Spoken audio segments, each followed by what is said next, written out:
Current affairs में आजकल एक नाम बहुत चर्चा में है, AUKUS। ये ऑस्ट्रेलिया, यूके और यूएसए के बीच एक त्रिपक्षीय स्ट्रेटेजिक डिफेंस अलायंस है और इसकी वजह से ना इंडो पैसिफिक रीजन की जियोपॉलिटिक्स में काफी हलचल मची हुई है। तो चलिए एग्जाम के लिहाज से इसके हर पहलू को समझते हैं एकदम बारीकी से। जो आगे हम क्या क्या देखने वाले हैं, सबसे पहले तो ये समझेंगे कि ये AUKU गठबंधन आखिर है क्या।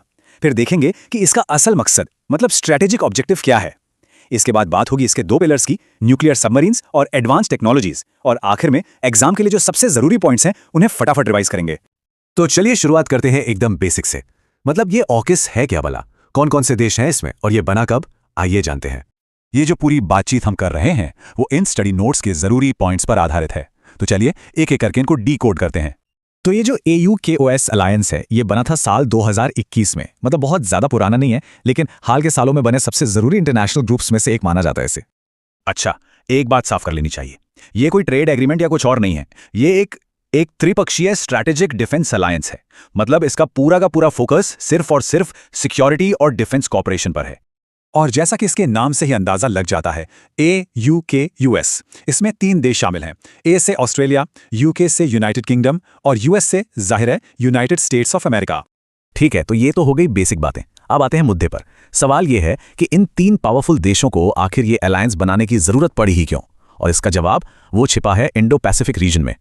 देखिए, इस अलायंस का जो सबसे बड़ा मतलब प्राइमरी गोल है वो है इंडो पैसिफिक रीजन में स्टेबिलिटी बनाए रखना। और ये इलाका इतना जरूरी क्यों है? क्योंकि भाई ग्लोबल ट्रेड और जियोपॉलिटिक्स का ये एक बहुत बड़ा सेंटर है। अब सवाल ये उठता है कि लक्ष्य हासिल कैसे होगा।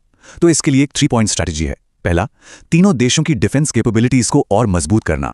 दूसरा, टेक्नोलॉजी के इंटीग्रेशन को मतलब उसे अपनाने की रफ्तार को तेज करना। और तीसरा, जो इनकी शेयर्ड इंडस्ट्रियल कैपेसिटी है उसे और बढ़ाना। तो अब आते हैं ऑकस के पहले और शायद सबसे ज्यादा चर्चित पिलर पर, और ये वो हिस्सा है जिसमें ऑस्ट्रेलिया को एक नई नेवल पावर बनाने की बात कही गई है। तो इस पिलर का मेन पॉइंट ये है कि ऑस्ट्रेलिया को न्यूक्लियर पावर्ड सबमरीन्स हासिल करने में मदद की जाएगी। हाँ, लेकिन यहाँ एक बात पर गौर करना बहुत जरूरी है। ये पनडुब्बियां मतलब सबमरीन्स चलेंगी तो न्यूक्लियर पावर से, लेकिन इन पर जो हथियार होंगे वो पारंपरिक ही होंगे, न्यूक्लियर नहीं। ये एक बहुत बड़ा डिफरेंस है। अब सोचिए ये डील कितनी बड़ी है। जब ये पूरी हो जाएगी तो ऑस्ट्रेलिया दुनिया का 7वां ऐसा देश बन जाएगा जिसके पास न्यूक्लियर पावर्ड सबमरीन होगी। अभी तक ये टेक्नोलॉजी सिर्फ किसके पास है? USA, UK, फ्रांस, चीन, भारत और रूस। तो ऑस्ट्रेलिया इस एलीट क्लब का नया मेंबर होगा। पर रुकिए, ऑकस का मतलब सिर्फ सबमरीन्स नहीं है। इसका दूसरा पिलर फ्यूचर की टेक्नोलॉजीज पर कोऑपरेशन के बारे में है। और सच कहूं तो यही चीज इसे और भी ज्यादा वास्ट या कहें कि व्यापक बनाती है। तो इस दूसरे पिलर में क्या क्या आता है? इसमें तीनों देश इंटेलिजेंस शेयरिंग तो करेंगे ही, साथ ही साइबर सिक्योरिटी, आर्टिफिशियल इंटेलिजेंस यानी AI और क्वांटम टेक्नोलॉजीज जैसे एकदम कटिंग एज एरियाज में भी मिलकर काम करेंगे। और ये दिखाता है कि तैयारी सिर्फ आज की नहीं बल्कि फ्यूचर के वॉरफेयर की हो रही है।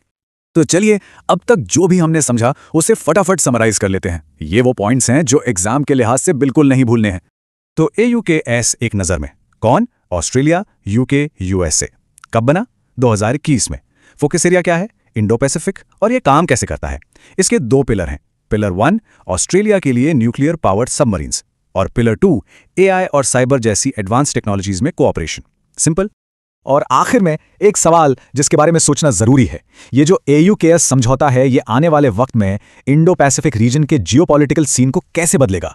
ये एक ऐसा सवाल है जिसका जवाब ही शायद दुनिया के फ्यूचर इंटरनेशनल रिलेशंस की कहानी लिखेगा। इस सवाल पर जरूर सोचिएगा। आज के लिए बस इतना ही।